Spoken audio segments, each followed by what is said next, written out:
Gas সংকটে রাজধানীর পাম্পগুলোতে দীর্ঘ হচ্ছে যানবাহনের সারি, ভোগান্তিতে যাত্রী আর চালকরা। প্রভাব পড়ছে সুদূর প্রসারী। বিস্তারিত জানাতে মহাখালী সিএনজি স্টেশন থেকে যুক্ত হচ্ছেন সহকর্মী লামিয়া হোসেন। লামিয়া, কি অবস্থা দেখছেন সিএনজি স্টেশনগুলোতে, আমাদেরকে জানাবেন। পিয়া, আপনি জানেন যে দীর্ঘদিন ধরে সিএনজি গ্যাসের যেই সংকট তা আসলে বারবার দীর্ঘই হয়ে যাচ্ছে, এ যেন কমার কোনো নামই নিচ্ছে না। যদিও বলা হয়েছে সামিট থেকে কিছু কিছু করে গ্যাস বর্তমানে দেওয়া হবে এবং সেইখানে সাপ্লাইটা কিছুটা হলেও ঠিক হবে, কিন্তু আপনি ঠিক দেখতে পাচ্ছেন আমার পিছনে মহাখালী টার্মিনালে এখন পর্যন্ত গ্যাসের সংকটের আসলে তেমন কোনো কমে যাওয়ার চিত্র দেখা যায়নি। তো আপনারা দেখতে পাচ্ছেন পিছনে কিন্তু দীর্ঘ সিএনজি এবং প্রাইভেট কারের লাইন।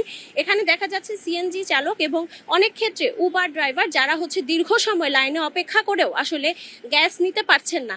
এক্ষেত্রে যেমন তাদের দৈনন্দিন যেই ইনকাম, সেই ইনকামেও আসলে বিশেষ ভাটা পড়েছে এবং ভুক্তভোগীরা অনেক ক্ষেত্রে কিছুটা ক্ষিপ্তও হয়ে যাচ্ছে যে দীর্ঘ সময় লাইনে অপেক্ষা করার পরেও তারা আসলে গ্যাস পাচ্ছেন না। এই মুহূর্তে একজন সিএনজি চালকের সাথে কথা বলবো, যিনি আসলে দীর্ঘক্ষণ ধরে লাইনে অবস্থান করেও কিন্তু গ্যাস পাচ্ছেন না।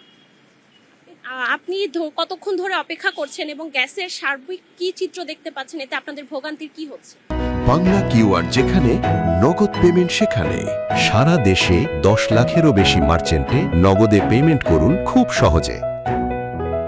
আসলে গ্যাসের স্বাভাবিক অবস্থা খুবই খারাপ।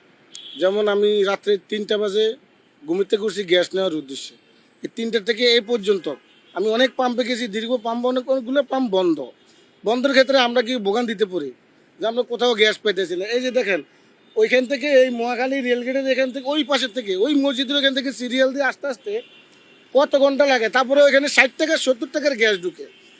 তো এগুলো এইভাবে যদি সিএনজি চালক এবং প্রাইভেট কার যারা আছে, অন্য যারা আছে, আমরা সাধারণ যারা মানুষ আছি, এরা কিন্তু অনেক বিপদগ্রস্ত। যেমন আমাদের একটা সংসার আছে, ফ্যামিলি আছে, ঢাকা বাসা ভাড়া আছে, তারপরে মা বাপ আছে, গ্রামে অনেক ক্ষেত্রে আমাদের খরচ আছে। আমরা এখন সারাদিনে 500 টাকা উপার্জন করতে পারি না।